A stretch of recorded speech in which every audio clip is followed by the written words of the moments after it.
Salam alaikum tout le monde, bonjour, bonsoir, j'espère que vous allez bien, moi ça va superbe. Aujourd'hui on se retrouve pour une nouvelle vidéo qui est comment éviter les relations hors mariage. Et quelles sont leurs solutions, quelles sont les solutions, comment éviter de tomber dans cette tentation-là qui touche les jeunes, notre communauté plus principalement. Alors tout d'abord, je vais me présenter parce que je sais que vous êtes beaucoup, vous êtes très nombreux. D'ailleurs, je vous remercie pour tous vos commentaires, pour tout votre soutien, pour tout. Franchement, je vous remercie.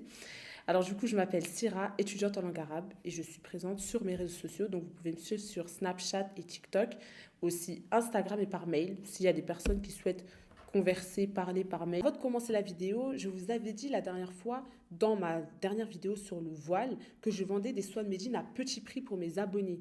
Donc pour les sœurs qui sont dans le besoin, qui n'ont pas assez de budget, n'hésitez surtout pas à venir sur Instagram. Donc mon Instagram, mon compte commerce, c'est celui-ci que vous allez voir affiché quelque part ici. N'hésitez surtout pas à m'ajouter, à m'envoyer un petit message et n'hésitez pas, hein. Franchement, il y a des sœurs qui sont très timides ou qui ont peur ou qui ont honte. N'ayez surtout pas honte. Franchement, moi, ça ne me dérange pas. Du moment où je peux aider, j'aiderai. Donc, je vous mettrai quelques photos des couleurs que j'ai, etc. Je fais des box, je vends des rabayas, je vends d'autres choses aussi. Donc, je vous mettrai un peu toutes les photos ici pour que vous puissiez voir. Et surtout, n'hésitez pas, c'est à petit prix pour mes abonnés qui viennent de YouTube. Ok. C'est la vidéo. Cette vidéo que vous m'avez beaucoup demandé sur Snapchat notamment et sur Instagram et par mail également. Donc je me suis dit pourquoi pas la faire et pourquoi pas essayer de chercher des solutions à ce fléau-là qui touche en fait nos jeunes, notre génération. Les relations hors mariage, c'est devenu quelque chose de banalisé. Ça veut dire qu'on a accès à ce qui est illicite très rapidement. Vous voyez. Et quand on veut faire les choses bien, ben malheureusement, on n'a pas accès à cela très facilement.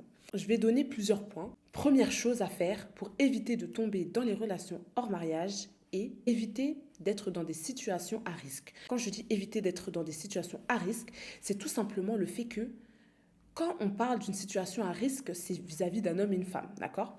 Et donc, la situation qui est là, qui est à risque, est que ces deux personnes-là, donc du sexe opposé, d'accord, l'homme et la femme, notre religion. Donc il faut savoir que ici dans mes abonnements, il y a énormément de religions. Donc c'est pour ça que je préfère dire toujours dans notre religion, donc dans notre religion musulmane.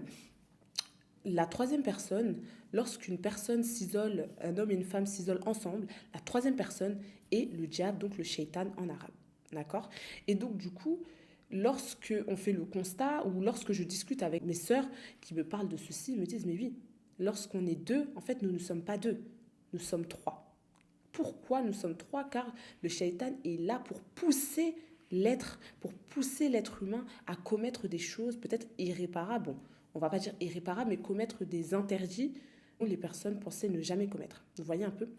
Et donc, il faut vraiment éviter pour vraiment ne pas tomber dans des situations à risque, ne pas rester avec une personne isolée du sexe opposé. D'accord? Donc, vraiment ne pas se mélanger. Parce que c'est vrai qu'aujourd'hui, la mixité est devenue quelque chose de très très banalisé, hein, ça on va pas se mentir, on traîne avec tout le monde, mais il faut vraiment éviter que les filles restent avec les garçons, que les garçons restent avec les filles. Parce que quand ces personnes-là se côtoient, forcément il va se passer quelque chose. Notre Seigneur ne nous a pas créés seulement pour être des amis, etc. Vous voyez un peu, il y a un but en fait qui est derrière. Les relations hommes-femmes, nous le savons très bien que c'est pas forcément quelque chose qui existe. D'accord? Après, vous me direz votre avis. Il y a des personnes qui sont venues, hein, qui m'ont dit, mais moi, je crois aux relations homme-femme. On peut avoir un ami qui est du sexe opposé et puis il ne va rien se passer. Mais généralement, on voit comment ça se passe à la fin. Donc, vraiment éviter de rester avec le sexe opposé, peu importe le lieu, que ce soit dans un lieu public, que ce soit dans un lieu clos, il faut vraiment éviter de rester avec cette personne-là car la tentation est partout. C'est pas parce que vous êtes dans un lieu public que forcément il n'y a pas de tentation. La tentation est vraiment partout, partout. Quand on sort dehors, etc. Donc voilà.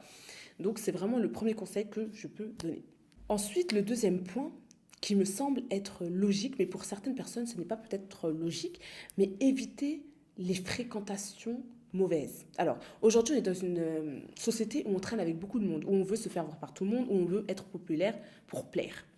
Mais on a oublié une chose, c'est que les fréquentations déterminent nos choix. Je m'explique. Par exemple, nous allons prendre un exemple. Tout simple. Moi, je sais qu'il y a une abonnée à moi qui est venue vers moi, qui m'avait parlé à peu près de ce que je vais vous parler. En fait, lorsque une fille, deux filles, deux sœurs sont ensemble, etc., et qu'il y a l'une de ces sœurs-là qui est en couple, n'oubliez surtout pas que lorsque l'on prend un compagnon avec nous, donc un ami intime d'accord avec nous, forcément c'est qu'on a des liens en commun. Ça c'est sûr, on est d'accord. Il y a des liens en commun. Et donc le fait que par exemple la première sœur reste avec la deuxième sœur qui elle est en couple dans une relation hors mariage, indirectement, la sœur qui elle n'est pas en couple va commencer en fait à développer ce besoin-là. Vous voyez un peu? C'est-à-dire que tôt ou tard, vous savez très bien que nous les êtres humains, on est très influençable, que ce soit dans le bien ou dans le mal. Et on est souvent très influencé par nos amis, vous voyez. Et donc, on voit la personne qui est en couple, indirectement, sans que la personne s'en rende compte, la première personne qui, elle, n'était pas en couple, va commencer à vouloir rentrer dans ce cercle-là. Pourquoi? Parce que la personne qui est dans cette relation-là va parler de cette relation, c'est logique. Par exemple, entre filles, ou peut-être que les hommes, je ne sais pas, mais entre filles, lorsque une fille est dans une relation en mariage, elle va forcément parler tôt ou tard de cette relation-là qu'elle entretient avec son partenaire. Instinctivement, elle va demander des conseils à la fille, elle va dire oui, mais tu en penses quoi? Ouais, qu'est-ce que je peux faire? Oui, qu'est-ce que je peux faire? Est-ce que je dois faire ça? Est-ce que je dois faire ci? En fait, elle va exposer sa vie, à demander l'avis de sa copine sur ces relations hors mariage-là. Et donc, du coup, petit à petit, indirectement, en fait, même si ce n'est pas volontaire de la personne, indirectement, l'autre personne qui, elle, n'était pas en couple de base, va commencer à s'approcher petit à petit de ces relations-là. Et on le voit, bien sûr. Comme on dit, l'être humain est influençable. Donc, si on reste avec une personne qui est dans ces relations hors mariage, peut-être que tôt ou tard, nous rentrerons peut-être dedans. Même si de base on s'est dit non mais jamais je vais rentrer, mais une fois qu'on voit que tout est beau, tout est rose, une fois qu'on voit que par exemple notre amie elle est super heureuse, elle reçoit des cadeaux, etc. Nous aussi, on va se dire oui quand même. Ça donne envie d'être dans une relation en mariage. Pourquoi? Parce qu'on ne voit que le beau. Vous voyez un peu? Et donc la fréquentation joue énormément sur cette place-là qui est les relations hors mariage. Parce que quand on choisit un ami, on le choisit pour sa personne, pour son être, pour ses valeurs, pour ses actions. Donc techniquement, si on reste avec une personne qui est dans ces relations hors mariage-là, c'est comme si en fait on la soutient. Vous voyez un peu? Surtout si cette personne est de notre communauté musulmane, d'accord? Et qu'on reste avec ce genre de personne-là et qu'on ne la conseille pas, c'est comme si indirectement on était d'accord. Vous voyez? Donc vraiment le but c'est vraiment d'éviter ces mauvaises compagnies-là parce que tôt ou tard, l'être humain va prendre des traces de son ami. Je voulais rajouter que beaucoup de personnes pensent qu'ils ne sont pas influençables. N'oubliez surtout pas qu'on est tous influençables quoi qu'il arrive, que ce soit dans le bien ou dans le mal.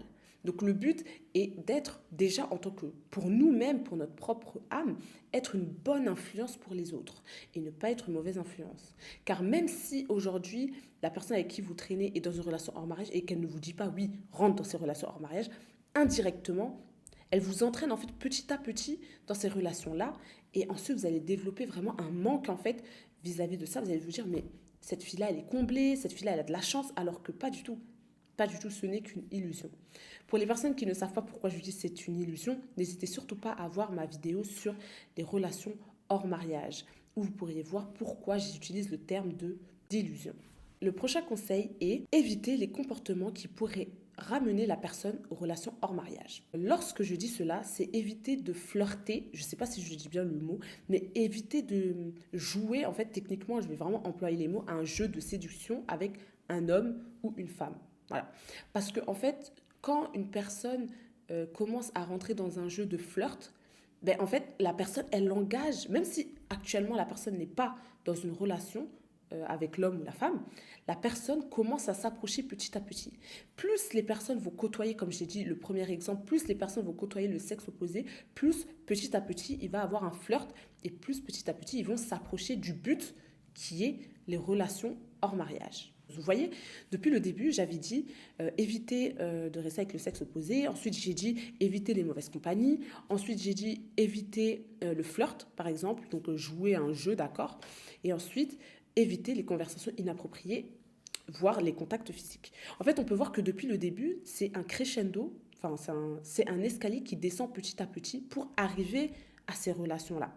D'accord. Donc là, je vais parler d'éviter les conversations inappropriées, voire les contacts physiques.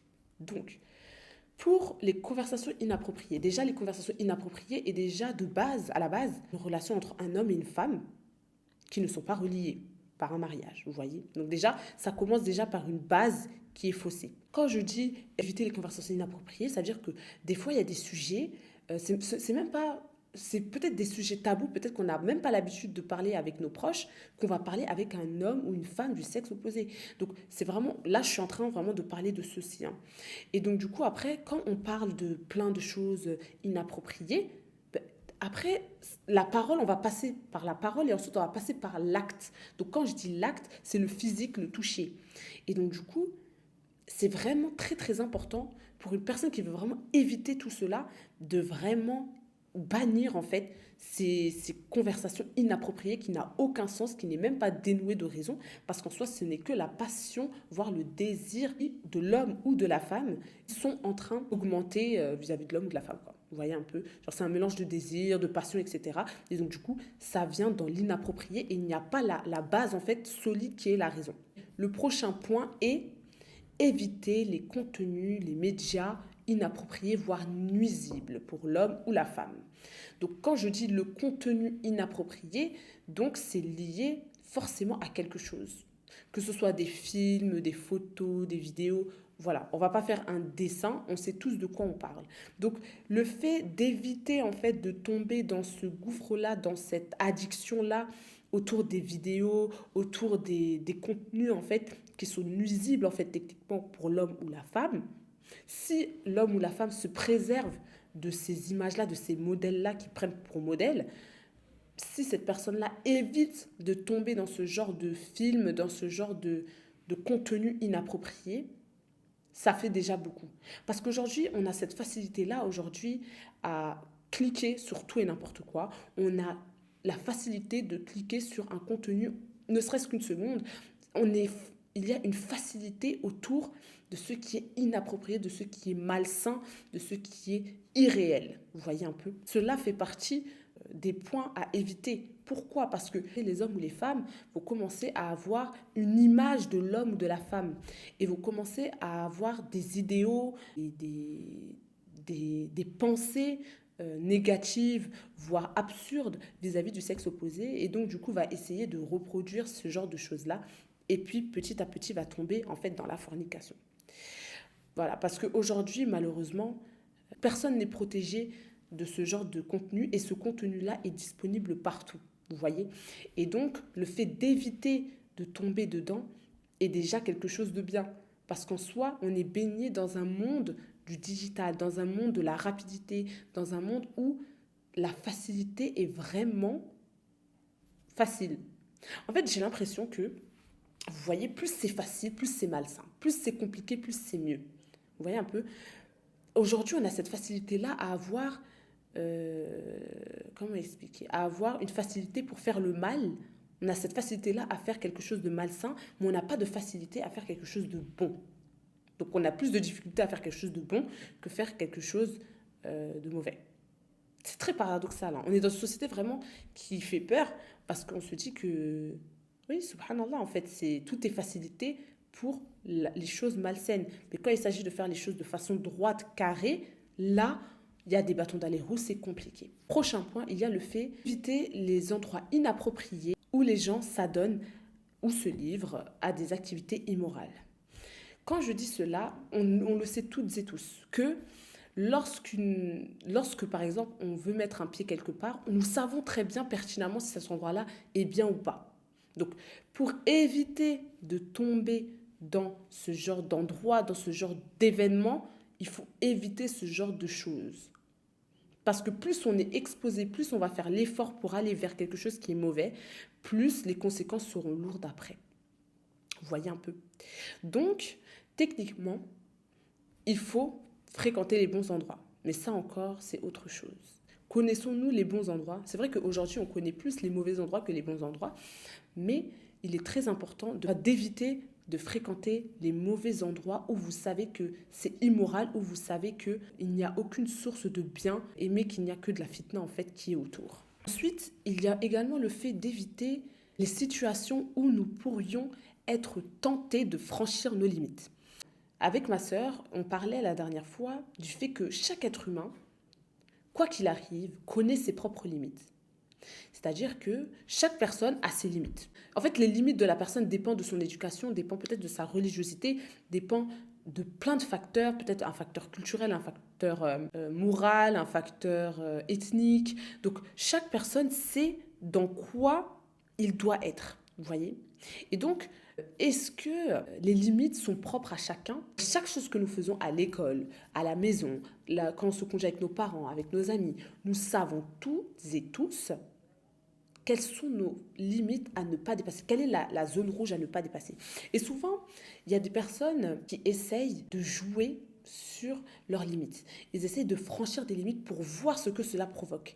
Mais techniquement, lorsque nous franchissons ces limites-là, lorsque nous essayons de voir au-delà de nos limites, d'accord? Là, je parle du côté malsain, d'accord? Je ne parle pas du côté bien. On peut franchir nos limites de la bonne façon pour évoluer. Mais là, je parle vraiment du mauvais côté. Lorsqu'une personne va essayer de franchir ces limites-là, elle va voir en fait que ça va coincer. Et elle va tomber dans la dérision, voire dans la passion, voire dans les désirs illégitimes. Donc c'est pour ça que c'est très important de connaître ses limites et de se stopper à la ligne. Et même bien avant. Donc n'hésitez surtout pas à écrire en commentaire quels sont vos conseils que vous donneriez à une personne qui vous pose la question de comment éviter les relations hors mariage, pour éviter de tomber en fait dans cette fitna. Quelles sont les solutions face aux relations hors mariage? Comment faire face à ces relations-là? Quel est le remède contre les relations hors mariage? Alors, tout d'abord, je pense que vous savez très bien ce que je vais évoquer, c'est le mariage. Donc le mariage est le premier remède utile, voire très important pour se préserver des relations hors mariage. Le mariage est vraiment le seul remède à cette relation hors mariage. Donc pour les personnes qui en ont la capacité, d'accord, je ne sais pas comment ça varie par rapport à certaines religions, etc. De toute façon, il y a de tout ici, mais chez nous, c'est vraiment le remède ultime pour éviter de tomber dans les relations hors mariage, pour éviter de tomber dans les tentations liées au sexe opposé, bien évidemment. Encore, faudrait-il avoir cette capacité-là, faudrait-il remplir les conditions pour pouvoir prendre soin de l'époux ou de l'épouse. Après le mariage, pour les personnes qui, par exemple, ne peuvent pas se marier, il y a d'autres alternatives, ne vous inquiétez pas. Donc, parmi ces alternatives-là, il y a le jeûne. Donc, il faut savoir, dans la tradition islamique, dans notre religion islamique, parce que je sais que je suis suivie par beaucoup de personnes, par des athées, par des juifs aussi, par des chrétiens. Dans notre tradition islamique, dans notre religion, le jeûne nous protège des tentations. C'est-à-dire que lorsqu'une personne jeûne, elle va baisser le regard. Lorsqu'une personne jeûne, elle va adopter en fait un comportement, je ne vais pas dire exemplaire, mais un comportement quand même qui est bon pour pouvoir mener à bien son jeûne. Et donc, le jeûne est une pratique recommandée pour les célibataires. Pourquoi? Car lorsqu'on fait le jeûne, tout simplement, on se remémore des choses, on se rapproche de notre Seigneur. Donc, le jeûne est une pratique vivement recommandée pour les célibataires. Cela va les aider à renforcer la discipline personnelle. Donc quand je dis la discipline personnelle, c'est-à-dire que lorsqu'une personne va jeûner, elle va s'armer de patience, de piété, elle va essayer de faire vraiment pour mener à bien son jeûne. Nous savons tous, le jeûne est vraiment un bouclier contre les tentations. Ça veut dire que lorsque la personne va jeûner, déjà elle va se rapprocher de son Seigneur, et donc elle va craindre son Seigneur, et donc elle va adopter un comportement qui n'est pas outrancier. Vous voyez, il y a des choses qu'il ne va pas faire. Donc il va baisser le regard. Déjà de base, tout le monde est censé baisser le regard, mais lorsque l'on jeûne, on baisse le regard. Le jeûne va aider à maîtriser les pulsions, voire les tentations qui sera autour de lui. Comment vous expliquer cette phrase-là? C'est-à-dire que lorsqu'une personne jeûne, elle sait pourquoi elle jeûne. Elle sait quelles sont les causes, quels sont les bienfaits, quelles sont les récompenses. Et donc, cela va amoindrir, je ne sais pas si cela va tout disparaître, mais cela va vraiment amoindrir les passions, voire les désirs illégitimes. Vous voyez? Donc c'est vraiment un remède qui est bien. Un hadith rapporté par le prophète sallallahu alayhi wa sallam où il expliquait le jeûne pour les célibataires. Donc je vais vous le mettre quelque part ici. Le jeûne en fait est vraiment une protection pour la personne car elle va être dans un état d'adoration vis-à-vis de son Seigneur. Ensuite, après le jeûne et la recherche de la science. Donc, quand je dis la recherche de la science, c'est se renseigner sur le sujet précis. Par exemple, pour une personne qui veut éviter de tomber dans les relations en mariage, techniquement, cette personne-là va faire des recherches approfondies, des recherches beaucoup plus poussées pour éviter de tomber dedans. Donc la personne ignorante qui ne sait pas va faire la recherche. Une personne qui veut sortir de quelque chose ou une personne qui veut éviter d'être dans quelque chose de négatif va forcément chercher des solutions, il va forcément chercher des questions à ses réponses. Et donc, le devoir du croyant ou de la croyante est de chercher la cause, la raison, le pourquoi du comment, quelles sont les conséquences, pourquoi on ne peut pas être dedans, pourquoi chercher le pourquoi du comment, se renseigner sur ce que les savants disent. Est-ce que ceci est cité dans le Coran? Est-ce que ceci est situé dans les hadiths? Est-ce qu'il y a des histoires qui rapportent certaines choses, qui fait en sorte que voilà, je comprends mieux. Donc vraiment une recherche personnelle pour la personne afin de comprendre la chose. Car une personne qui ne comprend pas, une personne qui est ignorante et qui ne comprend pas la chose pourra très vite facilement tomber dans ces relations dérisoires. Or, une personne qui a étudié, qui a cherché, on ne dit pas étudier comme les grands savants, mais une personne qui s'est renseignée, d'accord, sur ce sujet-là, sur les relations hors mariage, et qui sait pertinemment quelles sont les causes, pourquoi il ne faut pas le faire, quelles sont les mises en garde, en fait, le pourquoi du comment, la personne va éviter, la personne ne va pas tomber dans ces relations hors mariage car elle aura étudié cette science-là. Donc, peu importe, c'est valable pour tout. Hein. Par exemple, il y a des sœurs qui sont venues vers moi qui m'ont dit, par exemple, je n'arrive pas à prier. J'ai dit, d'accord, ok. Ensuite, après, ces personnes-là parlent, etc. Mais je dis, mais si par exemple, tu n'arrives pas à prier, est-ce que tu sais, est-ce que tu as fait des recherches sur la prière? Qu'est-ce que la prière? Qu'est-ce que ça engendre? Est-ce qu'il y a des bienfaits ou pas du tout? Pourquoi on l'a fait? Pourquoi c'est 5 fois par jour et pas autrement? Pourquoi c'est comme ci? Pourquoi c'est comme ça? Donc, plus on apprend sur les choses, plus on se renseigne, plus on va éviter de tomber dans certaines choses dérisoires et plus on va être sauvé, quoi. Techniquement. Parce que du moment où on tombe sur quelque chose de mauvais, on peut dire qu'on n'est pas sauvé, car on est exposé en fait à l'ignorance. Donc une personne qui est dans l'ignorance, c'est difficile, car elle ne pourra pas voir le vrai du faux. Après, encore une fois, il y a encore une autre histoire. Des personnes qui ont fait des recherches dessus, mais qui tombent dedans, ça, c'est autre chose. Mais vraiment, faire une recherche approfondie sur ce sujet-là afin de savoir. Car lorsqu'on sait, on a la connaissance des choses, on ne peut plus nier. Arrivé à un certain moment, on peut faire semblant, oui, de se dire que, voilà, j'ai compris, je comprends, et mettre l'idée de côté, mais tôt ou tard, cette idée-là va nous rattraper et va nous faire ramener à la raison. Donc c'est pour ça que c'est très très important de chercher le sujet dans lequel peut-être on est touché et se renseigner au maximum pour éviter en fait de tomber dans cette chose qui est dérisoire, les relations en mariage ou dans d'autres sujets, hein, voilà, ou se renseigner pour augmenter sa foi. Car plus on se renseigne sur les relations hors mariage ou sur tout autre sujet, du moment où on se renseigne sur une science religieuse, par exemple, plus notre foi va augmenter et plus on va craindre le Seigneur et plus on va éviter de tomber dans des péchés car on a été prévenu, car on a fait des recherches pour. Vous voyez un peu? Donc, c'est très important de se renseigner afin d'augmenter sa foi. Prochain conseil est de rechercher le refuge auprès de son Seigneur et de renforcer sa piété. Quand je parle de ceci, je vise en fait le fait de pratiquer des actes d'adoration, de faire des actes surérogatoires également, afin d'augmenter sa foi et de renforcer sa piété. Lorsque la personne va commencer à renforcer en fait sa foi, la personne sera plus enclin à éviter de tomber dans certains péchés. Vous voyez? Car plus la foi augmente, plus les péchés se font moindres. Et donc, les personnes qui renforcent en fait leur foi, ils seront aussi, bien évidemment, plus aptes à résister face aux passions et aux désirs illégitimes. Ce qui est normal. Car techniquement, une personne qui s'adonne aux adorations, une personne qui essaye de faire ce qu'elle peut, en fait, vis-à-vis de sa religion, aura moins de difficultés à résister aux désirs illégitimes. Parmi les causes que la personne peut faire, c'est qu'elle peut s'adonner à la lecture du Coran et à la réflexion spirituelle. Et elle peut également faire d'autres actes d'adoration qui sont bien évidemment connus, le dhikr, donc l'évocation d'Allah et plein d'autres choses. Les personnes qui sont dans ce cheminement donc de renforcer sa foi, plus ils renforcent leur foi, plus ils vont créer en fait une connexion avec leur créateur pour préserver bien évidemment leur moralité vis-à-vis de la situation dans laquelle ils sont. Il faut aussi savoir aussi une chose, c'est que la foi, donc le fait de fleurir sa foi, va éloigner la personne des tentations et des mauvaises choses. Et donc du coup, c'est pour ça qu'il faut s'adonner aux pratiques.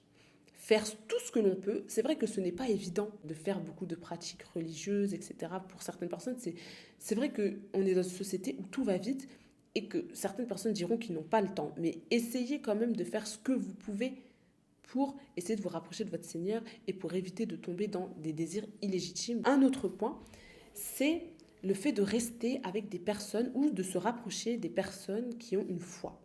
Vous voyez, il y a des personnes qui sont connues pour leur foi, par exemple les imams, ou par exemple des personnes dont vous estimez que leur foi est très bien enracinée. Avant, on avait parlé des fréquentations. On avait dit que les fréquentations, le problème de ces fréquentations-là est que tôt ou tard, bien ou mal, on va être influencé. Donc, si la personne essaye de rester avec des personnes qui ont une foi qui est bien enracinée, techniquement, ils suivront petit à petit le chemin emprunté de ces personnes-là et essayeront de les imiter, sans en faire un modèle bien évidemment, mais essayeront d'essayer de faire du mieux qu'ils peuvent pour essayer d'avoir une foi qui est solide, qui est rude. Plus on reste avec des personnes qui ont une foi qui est haute, plus on sera enclin à développer aussi une foi qui est haute. Donc c'est pour ça que l'importance des fréquentations est très importante, car une personne par exemple qui va vous mettre en garde contre les relations hors mariage et une personne qui ne va pas vous mettre en garde contre les relations hors mariage, ce n'est pas la même chose, vous voyez. Donc il y a un degré qui est différent. Donc c'est très important de choisir en fait ces fréquentations-là et de voir, car quand on marche avec quelqu'un tout le temps, on s'imprègne de ses habitudes. Vaut mieux-il pas s'imprégner des habitudes des personnes qui ont de bonnes moralités? Je pense que si. Ou vaut mieux-il se rapprocher des personnes qui ont une mauvaise moralité et qui s'adonnent à des plaisirs éphémères?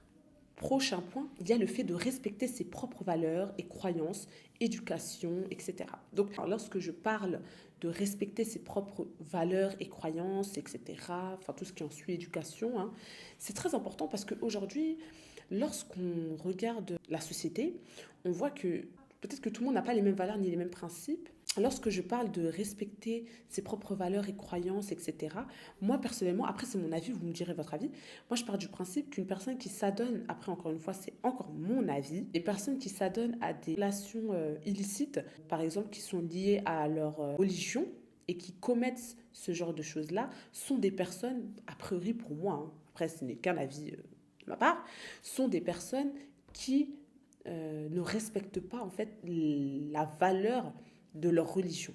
Vous voyez, c'est un peu fort ce que je suis en train de dire parce que en soi, chacun a ses propres valeurs, a ses propres convictions, etc.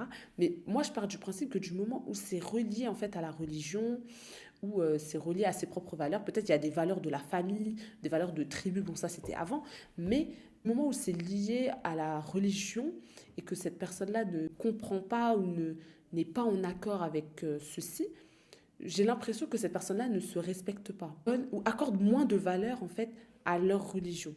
Après, ce n'est qu'un avis. Franchement, pour ce point-là, j'étais pas trop sûre. Du coup, j'aimerais savoir votre avis. Selon vous, est-ce que les personnes qui sont dans des relations hors mariage se respectent ou pas du tout quand c'est lié à la religion, tout en sachant que la religion a déjà posé un socle en fait sur sur ce thème-là. Voilà, donc ça c'est une petite parenthèse. Vous me direz ce que vous en pensez. Ensuite, pour éviter de tomber dans des relations hors mariage, les solutions pour éviter de tomber dedans sont le fait de se concentrer sur d'autres projets de sa vie. Alors, vous allez me dire, mais Syrah, qu'est-ce que tu es en train de me dire? Mais techniquement, vous voyez, lorsque les personnes sont en couple, etc., nous pouvons... je ne vais pas dire que les personnes qui sont en couple ne sont pas ambitieuses. Non. Mais les personnes qui sont en couple, j'ai l'impression, après, c'est d'après les personnes que je vois autour de moi, mais les personnes qui sont en couple, en fait, n'ont pas forcément énormément d'ambition. Pourquoi? En fait, ils ont des ambitions, mais c'est très limité, car en fait, ils ont une personne à entretenir. Et quand je dis les relations, c'est les relations vraiment hors mariage. Je ne parle pas d'un couple qui s'est marié. Là, je parle vraiment des relations hors mariage. En fait, c'est très limité, c'est très vague. Vous voyez? Et généralement, quand on regarde la société, hein, même les non-musulmans, on voit que souvent, ils se disent que mais d'abord, c'est d'abord le travail et après, c'est la femme ou l'homme. Vous voyez? Certaines personnes disent qu'il faut d'abord accomplir ses propres rêves avant de trouver l'homme ou la femme. Donc, un peu quelque chose qui est un peu paradoxal parce que c'est des choses que j'entends beaucoup. Mais le fait qu'une personne se concentre sur sa vie, sur sa propre vie, parce qu'en soi, quand on est en relation hors mariage, on ne se concentre pas sur notre propre vie. On se concentre sur deux personnes, donc la nôtre et le partenaire. Donc, est-ce que le fait de une relation hors mariage n'est-il pas quelque chose de limitateur concernant les objectifs de la personne ou pas? Pour moi, la solution est de se concentrer sur des projets de notre vie pour éviter de tomber dans des relations hors mariage. Donc, par exemple, se concentrer sur nos études, sur des aspects de notre vie. Donc, pour éviter de tomber dans des relations hors mariage, peut être utile en fait de s'adonner et de se concentrer sur d'autres aspects de sa propre vie, tels les études, tels que les passe-temps, le sport, les activités sociales et communautaires, comme les associations, etc. La personne qui sera dans une relation hors mariage va être très limitée. Parce qu'en fait, elle ne va pas s'adonner. La personne qui s'adonne à sa propre vie, à une seule vie, donc sa propre vie, à construire ses rêves, à construire plein de choses, à s'améliorer, cette personne-là ne verra même pas en fait l'utilité de rentrer dans des relations hors mariage, car ce n'est pas forcément quelque chose de sérieux. Comme je l'avais dit dans ma précédente vidéo sur les relations hors mariage, le problème des relations hors mariage, c'est quoi? C'est que déjà, nous ne savons pas si ça va marcher ou pas. Ça veut dire qu'on peut passer des années à s'adonner à deux vies, donc notre vie et la vie de l'autre, mais on ne sait pas si ça va aboutir à quelque chose de sérieux ou pas. En fait, est-ce qu'on peut dire que les relations hors mariage sont des relations sérieuses? Ça aussi, c'est une question. Franchement, c'est vraiment une question dont je viens de m'en apercevoir seulement maintenant. Mais est-ce que les relations hors mariage sont vraiment des relations qui sont sérieuses, basées sur des bases qui sont solides, sur des piliers solides ou pas? Prenons juste un exemple. Une personne qui va s'adonner à sa vie personnelle et une personne qui ne va pas s'adonner à sa vie personnelle et qui va avoir deux vies n'aura pas le même cheminement. C'est-à-dire qu'il va être limité sur certains points car en fait il va se préoccuper de la vie en fait de l'autre. Il va se préoccuper de l'impact car il ne faut pas oublier que lorsqu'on souhaite évoluer dans notre vie, ça va avoir un impact sur nous-mêmes mais on pense avant tout, bien évidemment, lorsqu'il y a l'amour décisionnel, parce que moi je pars du principe que du moment où les personnes sont en relation hors mariage, ce n'est qu'une passion, car il n'y a pas certains socles. Après ça, je vous demande de regarder, enfin, je vous conseillerais de regarder la vidéo sur les relations hors mariage pour les personnes qui ne l'ont pas vue, mais la personne va vraiment faire des choix pour deux. Vous voyez, quand une personne est en couple avec une autre, vous faites des choix pour deux, c'est-à-dire la personne elle fait pas ce qu'elle veut, vous voyez un peu, et donc du coup c'est très limité, c'est très cadré, même pour le choix professionnel. Il y a des personnes qui vont s'abstenir d'aller dans tels endroits. Pourquoi? Parce qu'en fait, ben, il va avoir de la distance, ou les personnes vont se dire c'est un peu compliqué, j'ai envie de faire ceci, mais je ne pense pas que ça va lui plaire. Donc du coup, certaines personnes vont délaisser leurs rêves. Et c'est un très grand danger de délaisser certains objectifs pour une personne avec qui nous ne savons pas si nous allons finir ou pas. Donc c'est vraiment ceci que moi je suis en train de viser. Après, vous me direz un commentaire. Dites-moi en commentaire ce que vous pensez du fait de s'occuper de deux personnes, donc de deux vies, donc sa propre vie et la vie du partenaire. Ne pensez-vous pas que c'est quelque chose qui est très limité, que c'est quelque chose qui est vaste et ouvert? C'est une bonne question. Donc voilà, c'est la fin de cette vidéo. En espérant que cette vidéo-là vous aura plu, n'hésitez pas à partager à des personnes, par exemple de votre entourage, qui sont peut-être issues des relations en mariage, qui sont dedans, ou des personnes qui essaient de trouver des solutions mais qui n'arrivent pas à franchir le pas de ces relations-là, à sortir de ces relations-là et qui n'arrivent pas à avoir le déclic. Quand beaucoup de personnes viennent vers moi en me disant je n'arrive pas à sortir de cette relation en mariage, et peut-être que cette vidéo-là peut aider certaines personnes à en sortir ou pas. Donc n'hésitez surtout pas à les partager si ça peut aider quelqu'un. Et puis n'hésitez pas à me suivre sur mes réseaux sociaux, donc Snapchat, TikTok, Instagram, par mail. Si vous avez besoin de laisser vos témoignages anonymes, il n'y a pas de souci. Toutes les personnes qui sont dans un mal-être, nous prions le Seigneur, notre Créateur, pour qu'il vous facilite. Pour les personnes qui sont dedans, que le Seigneur vous facilite à vous retirer de ces relations-là, car nous savons très bien que c'est un mal pour nous. Et puis nous connaissons les conséquences de ces relations-là. Voilà, donc c'est la fin de la vidéo. Je vous remercie encore une fois pour tous vos abonnements, pour tous vos messages, pour tous vos likes, pour toute votre force.